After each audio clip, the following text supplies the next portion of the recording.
tonight's program, Practical and Pleasing Early 19th Century Quilts by Rebecca Beall.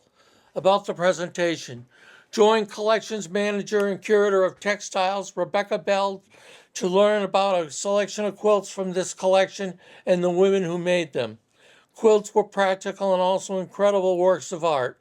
Quilting became popular in New England with the draw of the Industrial Revolution.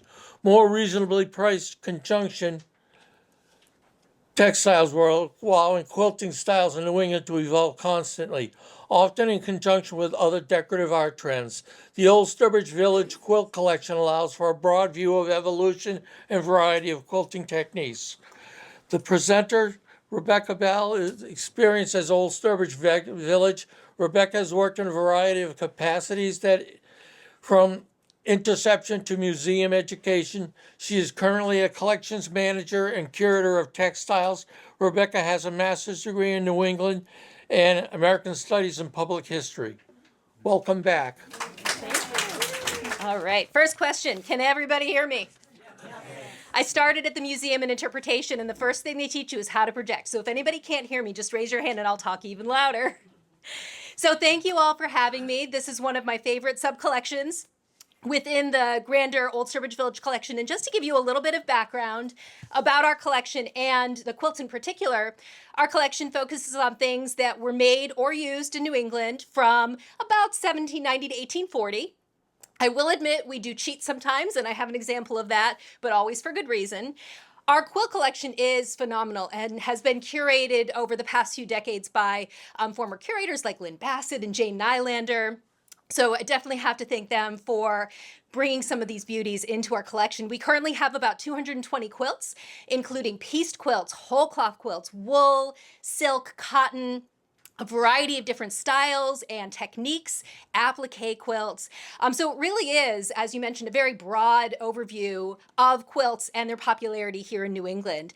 In addition to that, we've got dozens of quilted clothing objects, and you'll see one of those in a little bit, not to mention all the tools and ephemera, the pins and the needles, quilting templates and patterns. So it's really a very phenomenal collection to be able to talk about. And without further ado, I'll start talking about it. So to understand the sort of history of quilting in New England, you have to go back to the 18th century. And of course, I'm going to preface this by saying this is very specific to New England. And our traditions are largely coming out of Old England. So a lot of the quilting styles and traditions and techniques are definitely rooted in that English tradition. And a lot of the earliest quilts that you'll find in New England are examples like this. We've got a few dozen of these whole cloth wool quilts. And the picture doesn't do it justice. It really is about the quilting patterns. So back in the 18th century, early before we were a nation, a lot of these are being made by professional quilters, and they're objects that you would display. So if you can think about the public versus private space in houses being a little different then versus now, a lot of times it wouldn't be uncommon for folks to have a bed in their best room. And on that bed would be something like this, something that you can kind of show off because it would be visible for company. As I mentioned, a lot of these early on are being made by professionals, and a lot of those professionals are actually men. So it's kind of interesting how that transitions to quilting now being kind of thought of as mostly a feminine art, although there definitely are men quilters as well who do phenomenal work. So the materials used in this quilt, this is actually one of our, this is our earliest dated quilt. We have 1789 that is, and on the next slide I'll show you, a little hard to see, but quilted into the quilt. And it is predominantly what is known as calamanco. So it's a wool cloth. This is something that would have been imported from England, so not produced here in America. And I don't know if you can see it in the picture, it has a sheen to it. And that's usually from the wool being calendared, which is a process of being heated between hot plates, and that heat and that pressure will give it this beautiful sheen. So again, this is a very expensive fabric that is on the front of the quilt. What you see next to it is actually the reverse of the quilt. So a lot of these early quilts have the money and the style on the front, but on the back it's a homespun, home woven, and sometimes home dyed. So some of these colors could have easily been onion skins or tansy or other locally available dye stuff. So again, the focus is on the front of the quilt in that English style. And this is what I mentioned, the AD. I don't know if you can see it. I'll point it out with the laser pointer here. AD, and then underneath is 1789. And this is just a snapshot of the overall design. It's very elaborate with feathered sort of vines all over. It's a beautiful, beautiful design. Later on, that transitions from that sort of elaborate feathered design to more geometric designs. But this tradition can be a little hard to date because they do continue on into the 1800s. And speaking of the 1800s, this is one of our earliest dated pieced quilts. So piecing starts in the late 18th century, but really gets underway as the 19th century progresses. This one is an Irish chain that was made in 1806. And again, like the wool quilt, the piecing in the fabric kind of takes a backseat to the quilting. It has the initials A, and let me look here because I can't quite see the slide. ATE. Yep, exactly. I will say the quilting, it really doesn't do it justice on the screen, getting up with the quilts and getting kind of a raking light across them. But underneath is the 1806, right there. And then in all of these, there are different quilting designs and then the sentiments. Friendship is one. Various sort of sentiments are quilted into this. So it really is, the piecing is beautiful, but it really is about the quilting. The next one, on the other hand, is, and you're going to hear me say this throughout the entire, this is my favorite. I love this quilt. They're all my favorites. They're all my babies. But this one is another very early pieced and dated quilt. So I was chatting with somebody earlier about what do we tell everybody? Put your name on it, put the date on it, put anything you can on it, because 200 years from now, your quilt might end up in a museum. And Miss Phoebe Windsor did exactly that. This one is phenomenal for a couple of different reasons. One, she put her name on it and she dated it right in the center there. It happens to be one of my favorite piecing techniques, which is the hexagon pattern. This is one of the earlier named patterns. You'll see it showing up in the 19th century as mosaic, as hexagonal work. Later on in the 20th century, it becomes obviously known as Grandmother's Flower Garden. But it's also one of the first printed patterns to show up here in America in 1831 in the Girl's Own book, or the American Girl's book, excuse me. They have this pattern and the instructions for how to make it. So thus starts our obsession with quilting. How large is that? This one is about 90 by 90, so it's not a huge quilt. I will say we've had it on display, and it is one of the most frustrating quilts to display because it is, nothing about it is square. And for those who have made quilts and displayed them, if it doesn't hang right, it hurts a little bit. Like, why won't it hang square? But of course, on the bed, it looks beautiful.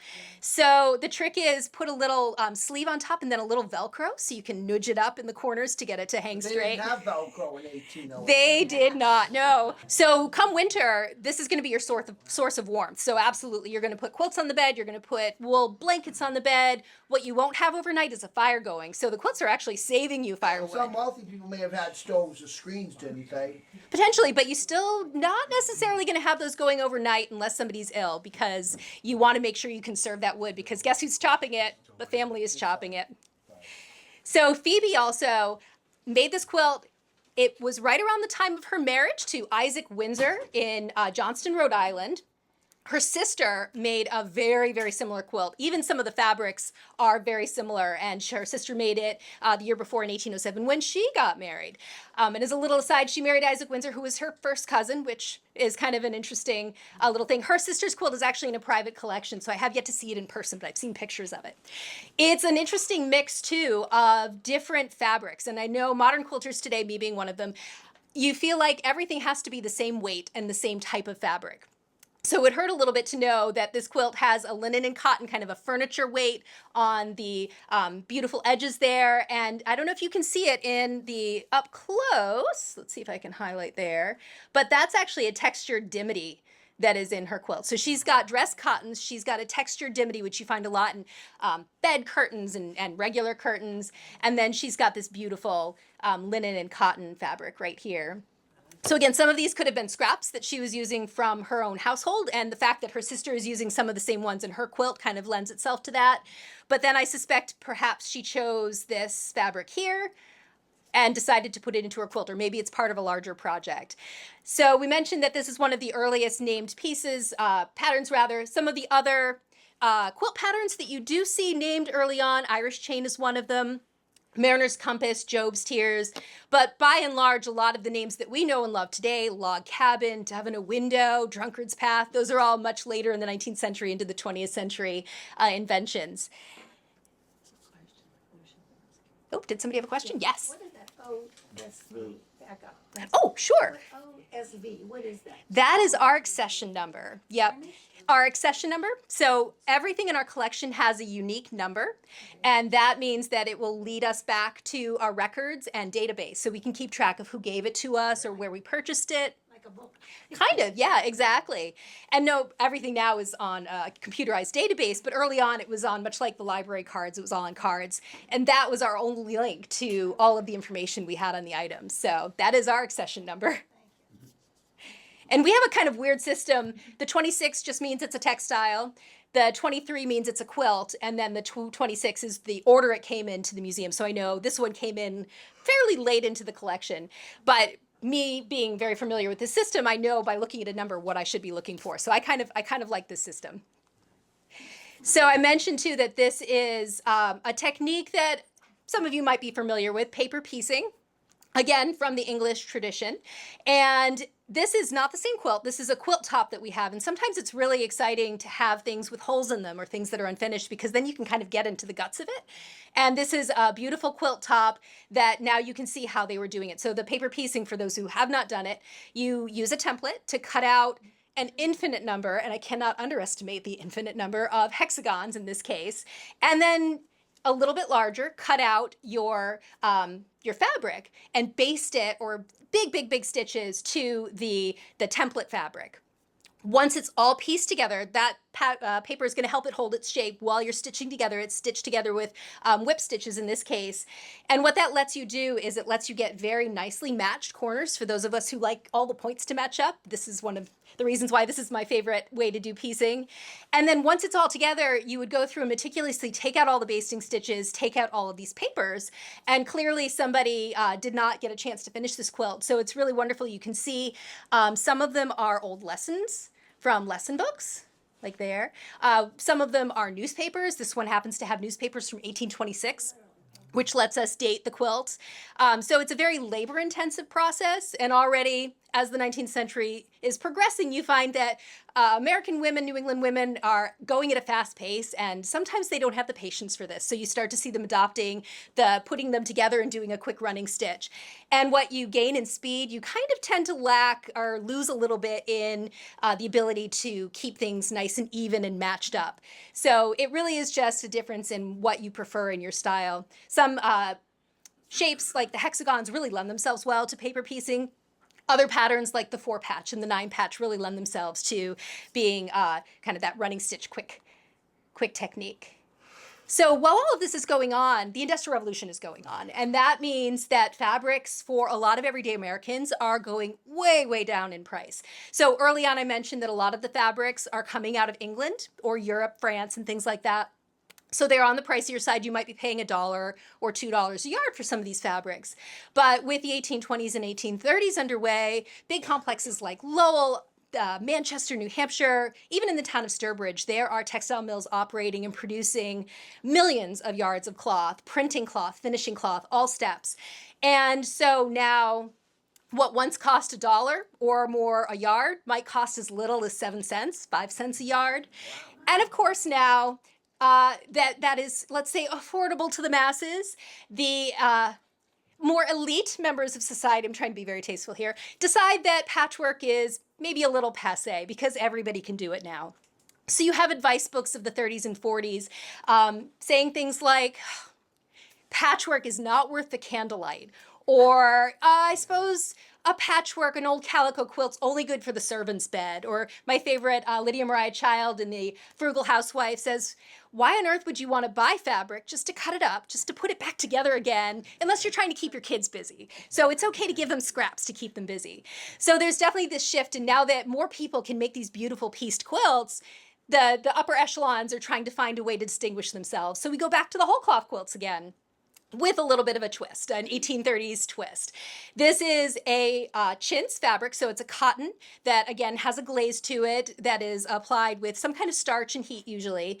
And rather than that first quilt, that wool quilt, where it's all about the quilting and the beauty of the design of the quilting, In this case, now the fabric is the center of the attention. So you can see here that the quilting is actually pretty simple, chevrons and little scallops repeating throughout the whole quilt. So there's not that overarching design of beautiful feathers, but the chintz is the star of the show. And it's a whole cloth, but that's a little bit of a misnomer because a lot of times they are pieced. These quilts are 90 or 100 inches wide or sometimes more. And our looms, either here or in England, are still not producing fabrics that wide. So a lot of them are pieced, but the overall impression is being able to afford that one big piece of cloth. So this is what those advice books are recommending that you now put on your fashionable beds. Calicos of dark chintz with these beautiful, beautiful colors. And the prints that are popular are things like pillar prints, which is this example here, but also arborescent, beautiful knobbly trees and exotic birds like peacocks, and even exotic scenery as well. So you see the toiles and the copperplate prints. Classical imagery is also very popular, and patriotic imagery, as we're coming up on the 250th too. George Washington and Thomas Jefferson and all the founding fathers make their appearances too. So again, you see the quilt traditions kind of shifting as things become more popular, more widely available. The upper echelons are trying to distinguish themselves and find new ways to show off, I guess you'd call it. So in this time period too, you have, again, kind of an English tradition of what we call strip quilts. And this one is a really fantastic hybrid between the whole cloth and pieced quilts. But you also do see strip quilts composed of 2 or 3 just solid fabrics. Sometimes they're coordinating fabrics. So again, the overall impression is being a whole cloth quilt. Sometimes they're contrasting. So you get these beautiful, very graphic stripes. This one, of course, we know today as flying geese. And again, what I love about it is it's a very graphic quilt, but if you look closely, she's clipped her points and she's changed scale. So the triangles in the center are much bigger than the triangles on the edges. And she's done kind of a gradation in some areas, and then in other areas, she's just used one fabric repeatedly. So it feels like a little haphazard. Did she have a rhyme or reason when she started out? Maybe. Did she get bored or kind of have to hastily finish? We don't know. But it's interesting that this quilt is very different from, I think, how modern people would approach it. But again, on the bed, it's beautiful. And it's really, again, showcasing all of those fantastic fabrics that are available to folks in the 1820s, 1830s, 1840s here in New England. From all of those textile mills. We're still importing fabric as well, but we are definitely able to get quite a variety. And folks in the 1830s are known for their love of adopting this color. And some of the quilts, I think when I started at the Village, my first thought was, oh my gosh, that's so gaudy. Wow. And then after a while, it starts to grow on you. I'm like, oh my gosh, that's gorgeous. I love all those fabrics. And you start to get very excited about it. So your mind kind of shifts and gets into that 1830s aesthetic.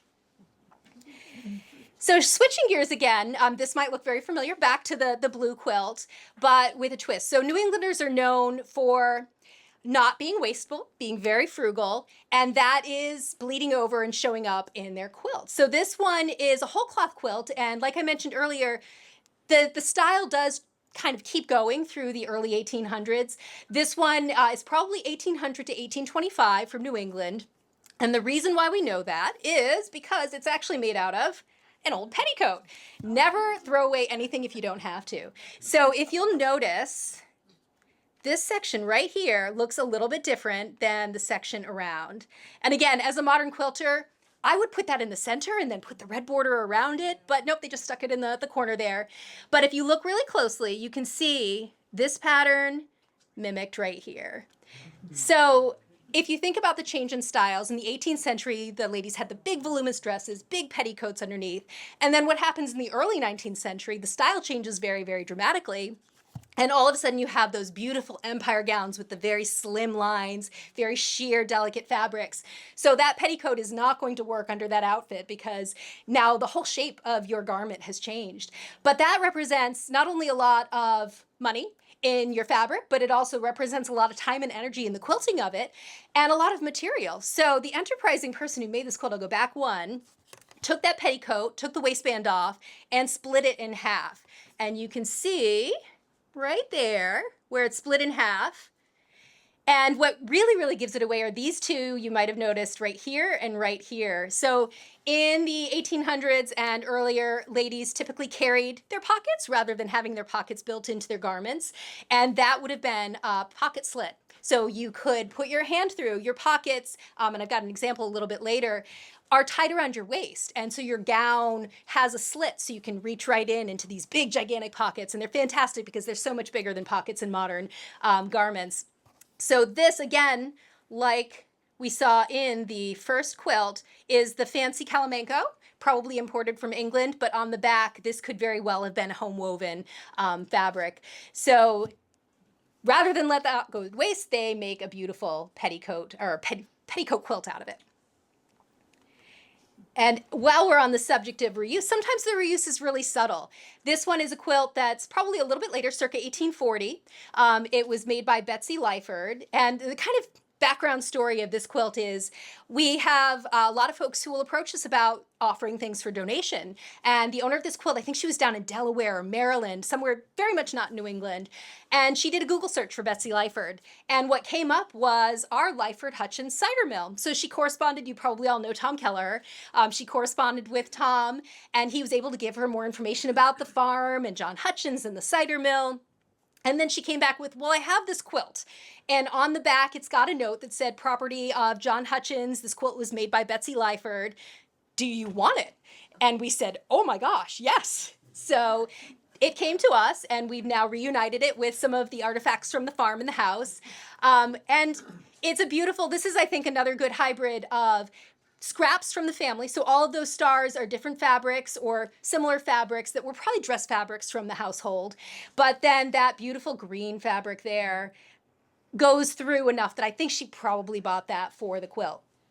On the back of it, though, is where the reuse comes in. On the back of it, we've got these initials, ML. And it's a very pieced, it's kind of a rough linen, not really rough, but coarser weave, I guess is the right word. And it turns out that Betsy's mother was Mary Goodhue Lyford. So we're supposing that Betsy took her mother's old bed sheets and turned that into the back of her quilt. Some other things that you might notice about this quilt that we haven't yet seen are the distinctive shape. So the T shape here, and that's a marker of New England. A lot of these quilts with this very distinctive T shape are coming out of New England or ending up in places like the Midwest with very strong New England connections and roots. So seeing that shape gives you an indication that it's probably New England. And you can see the cutouts for the bedposts. So the whole idea is this is going to drape nicely around those beautiful four-poster beds. And if you look really, really closely, it has the original ties. So that would tie nicely around the bedpost. And I mean, we've all woken up in the middle of the night or in the morning and our quilt is at the foot of the bed and all askew. This would keep it nice and tidy again. So this one was really a wonderful recent acquisition that we got to the museum. And another reused one, this one's actually a little bit more unknown. We don't know the maker. It has a history of coming from Hadley, Massachusetts, but it is probably made out of reused crewel work bed hangings. And the way you can tell that is if you look at some of the embroidery, it kind of cuts off weirdly, and it's sort of pieced in ways where you feel like they probably would have cut the embroidery off in a different way if they'd been planning this out. But again, good New Englanders don't put anything to waste. So these older bed hangings that maybe were no longer in style got turned into this beautiful quilt. You can also see points where the embroidery either wasn't finished or worn away so that you can see the pen marks underneath, and that gives you a sense of how it was marked and put together. Again, another T shape. There's no standardized bed in the 19th century, so the T's are all a little bit different. And the challenge when displaying them on the beds in the village is we have to find the right bed to fit the right quilt. Because if you get one that's too short or too tall, it's just not going to look right. So it's really kind of interesting to think that you've got a quilt that's made for a particular bed in the time period. And the other thing that's kind of fun about this one, as you look at it, there are these squares that almost look like a crazy quilt. So she's really maximizing the use. I'm trying to find there's another one down here, I think. She's trying to maximize the use of those scraps and put together this fantastic quilt. Another one that could have been made out of reused fabrics is this fantastic one. This is actually local to Sturbridge. We've got a collection of things from the Fisk family and Fiskdale, Fiskill in Sturbridge. And it's probably circa 1825 to 35 based on the fabrics. And today we know it as orange peel or melon patch. And even back in the time period, it might very well have been known by those names. We have a collection of coverlet weaving drafts from Peace and Patience Kirby of Dartmouth, Massachusetts. And in those drafts is one for ORRINGPEEL, which I'm pretty sure is orange peel. And it's a very similar weaving design to this quilt. But there are references, Sally Brown in Vermont remembered making a quilt out of 2 dress fabrics. So this would be perfect. And if you think about the ladies in the 19th century wearing their dresses, and those dresses, depending on the style, might have 3 or 4, up to 7 or 8 yards of good fabric in the skirts. So when things get a little tattered, maybe your bodice is a little worn, or your arms or your cuffs, but the bulk of the skirt is still okay, you could take that skirt apart and put it together in a piece quilt like this one. And she's got it very attractively arranged. And again, looking at the T-shape, this one's even smaller. So this is a very wide low bed that she's making this quilt for. We love the pieces that come locally, but honestly, we love any piece that has a history. So our next quilt is another one that comes to us with family history and came to us with a huge, and when I say huge, I mean hundreds and hundreds of things, collection from the Wilbur family. And this one's got on the back, again, it could very well have been reused sheets, SS, which probably stood for Sarah Sherman. The quilt itself is circa 1835. And like some of the other quilts, this one is gigantic. This one is, I think, 112 inches roughly square. So very big bed. But again, she's got a combination of scraps in here from possibly dress fabrics from the family. This orange fabric that is so attractive, I'm pretty sure that was one that either she had a length of it or bought it for the quilt. And then definitely this is that chintz again showing up. So rather than having that whole cloth made out of chintz, now they're taking it and putting it around the drops of the quilt. This one is in phenomenal condition. It looks like it's never been used. What happens with the chintz fabric a lot of the time is when it gets washed, a lot of that shine just washes right out. This one is incredibly crisp and shiny. So I really think whoever used it either didn't use it at all or took incredibly good care of it. And again, this is one that I think to me says 1830s. It gives you that aesthetic, that sort of exuberance, that love of color and pattern that is a little much to modernize until you get used to it, and then you really start adopting in your real life and people start giving you crazy looks like you put that together. Oh my goodness. This is another recent acquisition, again, showing that same style, the T-shape with the chintz drops and piece pattern in the center. So you start to see that trend of adopting both the old and the new. So I will say, as these styles are changing, at no point in New England did the women say, oh, well, pieced work is no longer fashionable, I'm just going to stop making it. A lot of these are living side by side together. This one came to us circa 1830 from an estate in New Hampshire. Again, an unknown maker, unfortunately, but a really beautiful 9-patch variation. And what's really fun about it is if you look closely, and this happens throughout a lot of the pieced quilts, the pieces are pieced. And sometimes they're pieced with the same fabric. This one right here, you can see right there. Sometimes they're pieced out of entirely different fabrics and not even the same color. And you think, why did they do that? But when it's on the bed, you don't even notice. So again, using every little scrap, maximizing what they've got, not letting anything go to waste, but the overall effect is just beautiful. And again, this beautiful blue would be an example of that furniture chintz that you would see on things from bed hangings, curtains, loose cases and slip covers on your furniture. And here she's added into her quilt. And now, okay, I'm going to say it again. This one's my favorite. I know I already said that. This one is really unusual and unique. One, she did what we've all been talking about. She put her name on it, Clarissa Moore. She put her date on it, 1837. She was born in 1820, so that makes her 17. Exactly. That is pretty impressive, yeah. And I look at the kids today, I'm like, oh my gosh, I could not have made that quilt when I was 17. Oh my gosh. So she made that when she was 17. She gets married a few years later to a gentleman named Frank Homan. He was a farmer in Eastford, Connecticut. The two ran a farm, but they did not have any children. So later on in the 19th century, as Clarissa and her husband Frank were aging.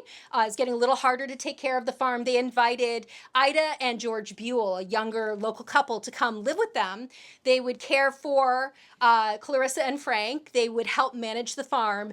And in exchange, they would have the farm as basically an inheritance and some of the family pieces. So this quilt actually came to us through that line, not directly through Clarissa because she didn't have any children, but through her adopted family. So I think that makes kind of a fun story. And as the story goes, Clarissa apparently, according to family lore, was an absolute sweetheart. And every time Ida was pregnant, Clarissa would promise, okay, if the baby is a girl, I'll give her $5 if you name her after me. So the first baby comes along, boy. The second baby comes along, boy. The third baby comes along, boy. The fourth baby comes along, boy. Finally, after 5, they have a little girl. They name her Edith Clarissa. And even though we don't know if she got the $5, in my heart of hearts, I hope she got that $5. So that came down to us through the family. But if you look at it, it is extraordinary for another reason. It's all theorem painted. So this is a technique where you cut stencils, and these are very, very detailed. So Clarissa's probably doing this with a very small pair of scissors or a very sharp knife, and then applying paint. So these are all unique throughout the entire quilt. Every single white square and triangle has theorem paintings on it. You can see where some of the ink, or the pigment rather, has bled a little bit. But the overall effect is pretty extraordinary. This is a artistic skill that young ladies could have been learning in academy. So alongside their academics, Latin and geometry and the sort of academic subjects, they could also be learning some decorative arts like theorem painting and other arts, watercolors, or instruments and music, in addition to all of these academics. So Clarissa could have learned that skill. She also could have learned it. Young ladies were sometimes employed in painting tin or in painting furniture backs as well. So that's she could have learned it there as well. But the sort of overall aesthetic is just beautiful. This is something that's actually pretty rare. And again, like the T-shape, kind of localized to New England. So a lot of the examples of these stenciled quilts, we have a few stenciled quilts and also stenciled counterpanes and coverlets, are not as broad as the sort of pieced quilt grouping. And now, oh, I said it again, my favorite. This one really is my favorite. So this one is spectacular, like Clarissa, on a lot of different levels. This was made by Susanna Allen Anderson. She married Emory Howard in 1840. And she was from Ware, Massachusetts. So again, not far, just maybe 20, 30 minutes from Sturbridge, Mass. And even in Ware, they had textile mills and factories. This quilt it had to have been a labor of love. So what happened to Susanna is she was born in 1812. By 1827, she has lost her mother and her father.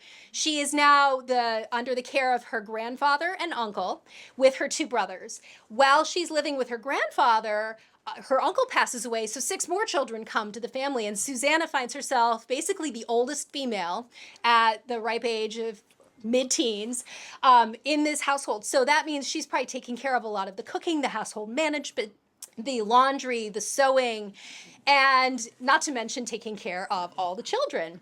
So eventually her grandfather passes away and Clarissa becomes the guardian of her 2 brothers. And then at the same time, she's making this extraordinary quilt. The quilt itself has almost 12,000 miniature pieces. And when I say miniature, I mean the size of your fingernail miniature. And I brought that. So at the end, hopefully we'll leave myself enough time to show that off. 44 different fabrics, 42, 44 different fabrics, again, of all different types, scraps from the family. She could have been trading scraps with friends. She could have been going to a storekeeper who's maybe collecting scraps and bought a little bundle.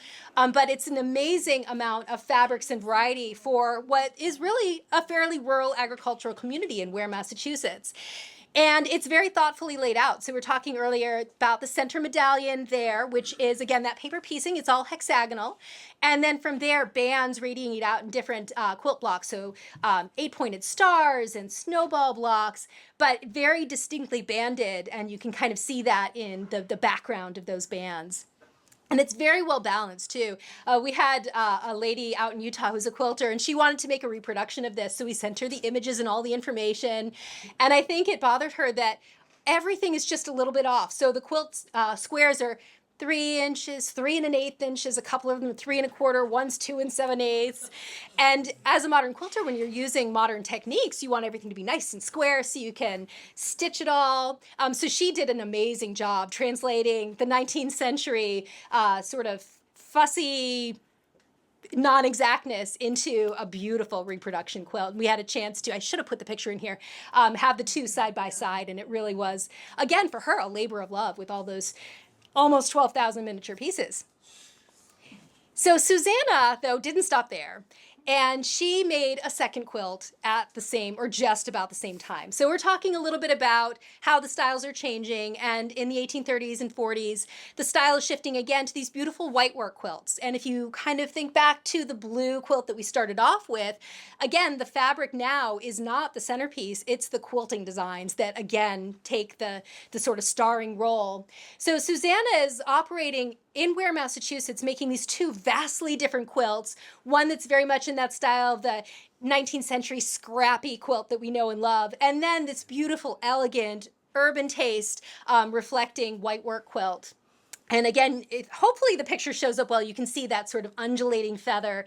These are very well laid out. These are quilts that are being made by one person rather than a lot of the other quilts could have been pieced or quilted by various members of the family. So sometimes you do see different hands in these quilts, but this one is certainly one that Susanna would have worked on all by herself. The lace fringe on the edge is a later 20th century addition, but the quilt itself, and to have those two extraordinary pieces that she's making at the same time while she's getting married, while she's taking care of her brothers, it really puts me to shame. So another quilt in our collection in the same vein really gives you that sort of best of the best. This one was another whitework quilt. This was made by Mrs. D. Baker, Nancy Cheever Baker, in New Bedford, Massachusetts. She entered it into a mechanics fair, and she won a silver medal for it for a quilt more beautiful than any other. And it is fantastic. So here's some of her quilting.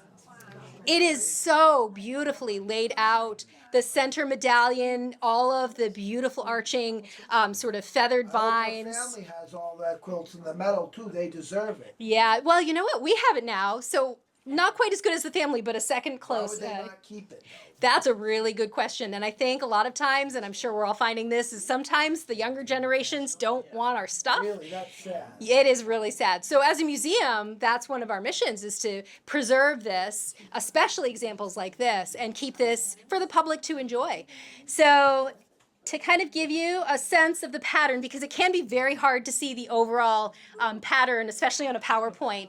That's a line drawing of the overall design of the quilt. And you can see how beautifully laid out it is and how well balanced it is. And each element just blends beautifully into another. So it is a work deserving of that silver medal. So fast forwarding a little bit, I mentioned way back at the beginning, our collection focuses roughly 1790 to 1840, but sometimes we cheat. This is one of the cheats. This is a quilt that kind of shows that shifting kind of influence from the Middle Atlantic with the applique and the red and green, kind of very graphic designs. A lot of folks will associate this with sort of German traditions. And this one came out of Braintree, Massachusetts. It is exquisitely quilted. It's got a very, very thin batting. So you've got very, very exquisite quilting. And again, the overall sort of aspect of it is very balanced and beautiful and colorful. It's also got multiple techniques. So those berries are all stuffed work. So kind of like trapunto. So it's got a very textural, I think we were talking earlier about quilts being very textural. And this is another one that just, when you see it, you just want to touch it because it's so vibrant and kind of alive in front of you. So again, could be a little bit past our period, but sometimes folks are reusing things or incorporating things into their quilts that have sentimental value. And this was a piece and embroidered quilt made by Nancy Newton. She lived in Marlborough, New Hampshire. She was very nice. She put her name on the quilt. Down in the center, there's a little heart, and she's got her name in there. She put a date, but not the right date. She put born in 1801. So we're not sure when she made the quilt, but we know when she was born. She lived to 1887. She too did not have any children, so she actually was unmarried. Her quilt went to kind of a side branch of the family and then went down to us eventually. And a few years ago, some of the family members actually came and approached the museum and came back to take a look at this quilt. So we're always happy to hear from descendants of pieces that we have in our collection. But what's really extraordinary about Miss Nancy's quilt, whoops, wrong button. Nope, right button. Oh dear, back. There we go, is right up here. So you can see the embroidery looks a little different. The color looks a little bit different. And that's because it was a pocket. This is an example of a pocket in our collection that was made by Terza Waite right around 1800, 1815, to give you a sense of the shape of it. So if I go back, you can almost see where she's cut and made it rectangular and then taken that piece and put it again, to kind of create that rectangular piece. So the other really cool thing about this quilt is that Nancy herself took that pocket, which could have been, it's a very kind of older style. The quilt itself probably postdates that style of pocket, kind of crewel-inspired embroidery, which would have been popular at the late 18th or early 19th century. But then she's done all of this beautiful embroidery and carried all of those vines through. You can see a very slight difference in the silk threads that she used, but these are a few details. Her embroidery is amazing. And again, she's got that T-shape. She's got the very kind of bold drops for the quilt, but really the star of her quilt is that pocket that would look very similar to this, but with her colors. Come on. There we go. So again, thinking along the lines of incorporating things in your quilts that have some sentimentality or some meaning, this one is a handkerchief quilt from probably about 1820 and from the Arnold family. And according to the family history, I have to do a little digging to see if this is actually true, the Benedict Arnold family. So you have to kind of wonder, what is she saying by putting the Declaration of Independence in her quilt? And like some of the other quilts, the piecing and the fabrics are wonderful, but the star of the show is that handkerchief. So the rest of the quilt is very plainly quilted. It's just a single one patch or four patch, depending on how you look at it.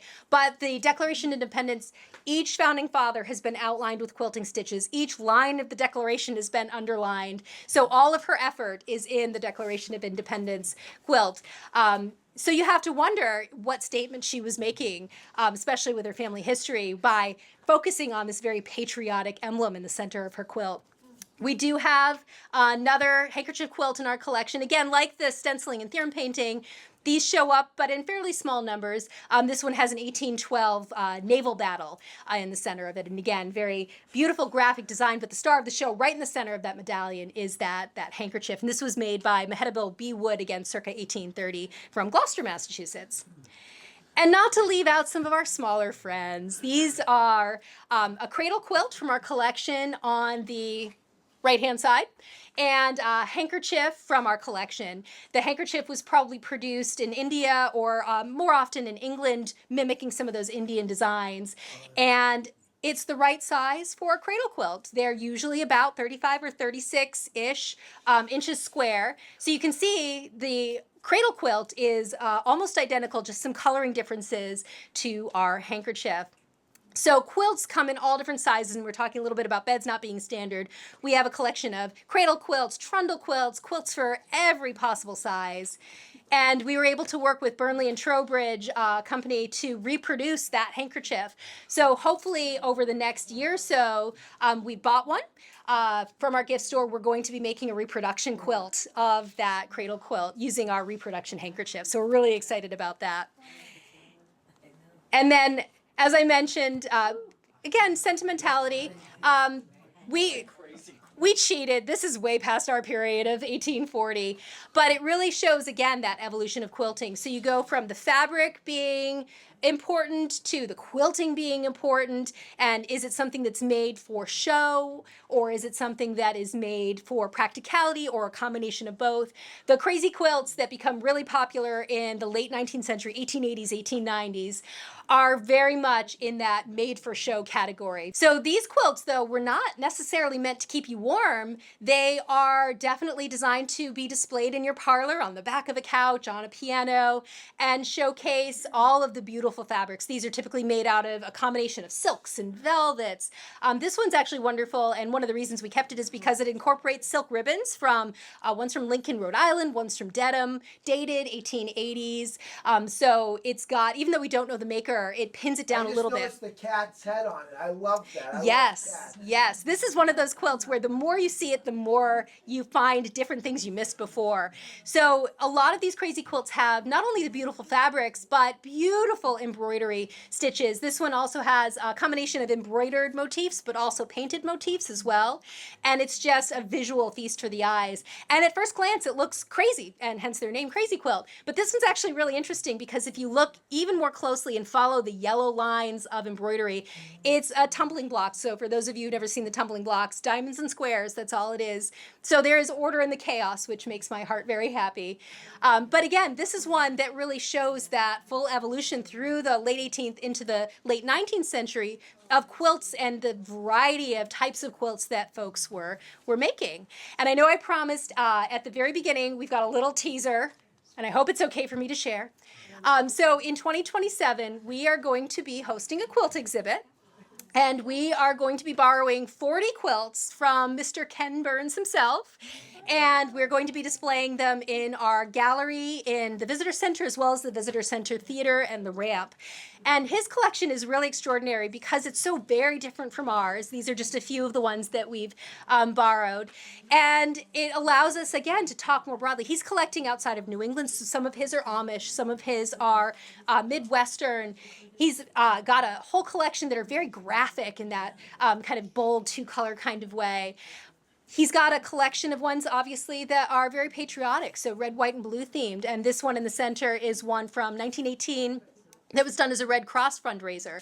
So it's allowing us to talk about quilts even more broadly by going later in the 19th century into the 20th century and explore all of the different communities that were involved in quilting. So he's got some really phenomenal ones that were made by the Black community and into the 20th century. So we're really excited to be able to present this at the very beginning stages. So I'm kind of trying to wrap my head around his fantastic collection and how we're going to tie it into our collection. But 2027 is going to be the year of the quilt at the Village. So if anybody has, I think, hopefully I left time for questions. I tend to talk a lot, so I apologize. So are your quilts on display at Sturbridge Village? They are not currently. So I was talking with somebody. We tend to have a quilt exhibit because they're so popular every 10 years or so. Would I love it to be more often? Absolutely. But they're so fragile, so we have to be careful about how they're displayed. We do tend to take them out periodically for special events. So for a weekend, focusing on quilting, we'll put a few out. But in 2027, we're going to host Ken's Quilts, but also in one of our other exhibit buildings, we're going to have a small exhibit of our quilts, our quilting equipment, quilting templates, and things like that. So I'd love to display them more.